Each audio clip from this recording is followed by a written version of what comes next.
Okay, welcome back. In the previous lecture, I introduced you to linear programming. We looked at a brief history of LP models. We looked at typical examples or applications of linear programming. And I also introduced you to the different components of a linear programming model. So in this lecture, we are going to start by looking at ways in which we can find solutions for an LP model. There are several methods used to find the optimal solution to an LP model, starting with the basic two-dimensional graphical methods, the iso-objective method and the corner point method. We are going to, for the purpose of this chapter, restrict ourselves to the graphical methods if we work in a two-dimensional space. In other words, where we have only two decision variables, x1 and x2. And if we go into higher dimensions with more than two decision variables, we will make use of the solver function in Excel to find solutions for the LP problem. Okay, in this lecture we are just starting by looking at the two-dimensional graphical methods, and first of all we will look at how to find the feasible region. So if you look here at example 52, this is the typical structure of an LP problem. We have our objective function, which we would like to maximize. I have two decision variables, x1 and x2, so we are in a two-dimensional space. And then we have our constraints. We have 1, 2, 3, 4 constraints. The last constraint is, of course, the non-negativity constraint, which is part of each LP problem.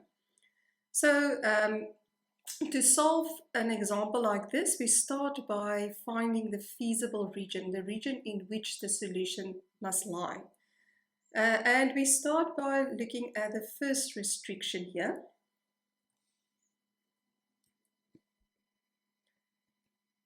$8,000x1 plus $9,000x2 less than or equal to 100,000.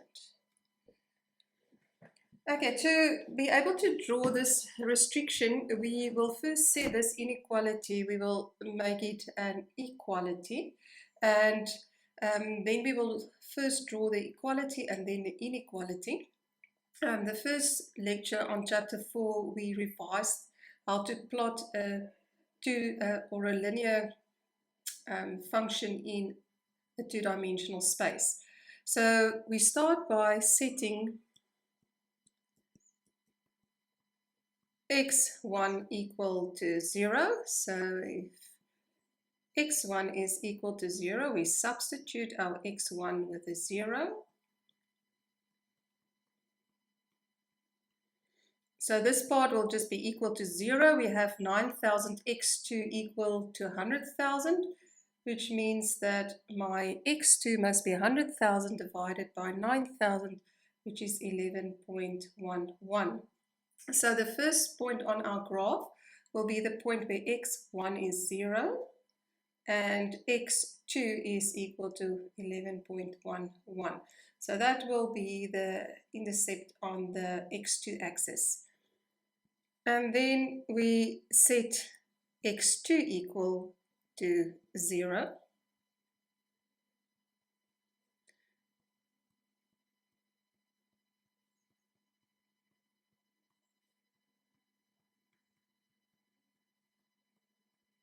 Okay, so this part is now equal to 0. We have 8,000 x1 equal to 100,000. And that means that x1 is 100,000 divided by 8,000, which is then equal to 12.5. So my second point on my graph will be where x1 is 12.5 and x2 is equal to 0. So if we go to our graph, we have the point where x1 is 0 and x2 is 11.11, so that's round about there. And then we have the point x1 12.5, x2 0, so that would be over there.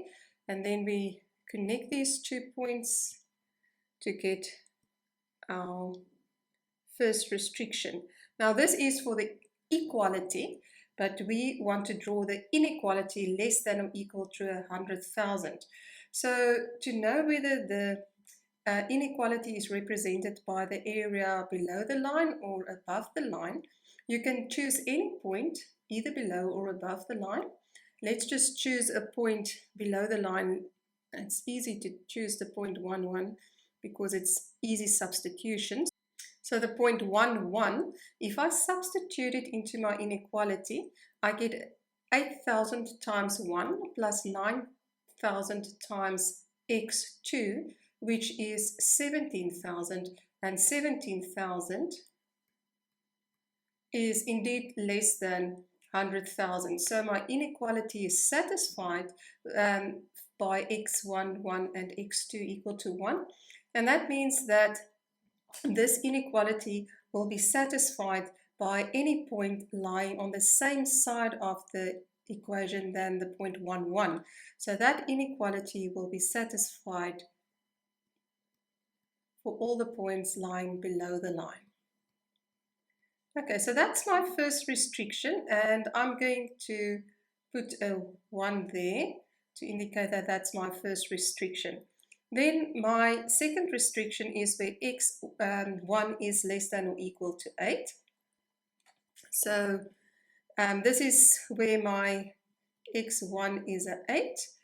So if I draw that line where x1 is equal to 8, less than or equal to 8 means it's the area to the left of that 8.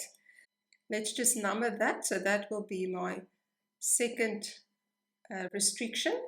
Then if I go to my third restriction, that is where x2 is less than or equal to 8. So I'll do that in blue. So here is the line where x2 is equal to 8. And then less than or equal to 8 means that it's everything less than or equal, where x2 is less than or equal to 8. And that will then be my third restriction. And then, of course, my non-negativity restriction, number 4, is where x1 and x2 are both positive. So I'm now going to take out, let's just start by incorporating the non-negativity restriction, where x1 and x2 are positive. So I can take out all of this because x1 is negative there, so the feasible region cannot have an x1 negative. The same for x2 negative. And then the feasible region is the area where all my constraints are true simultaneously. So that means, if we look at this graph, it actually means where the green, the red, and the blue lines overlap. So if we take out everything where we don't have an overlap of all the colored lines, all the blue, the red, and the green lines, so that will go out. That will go out. And this will be out. Okay, so that is now what we call the feasible region. And we know that my solution, my optimum solution, must fall within this shaded area, within this feasible region. In the next lecture, we will look at how to find this optimal solution within this feasible region.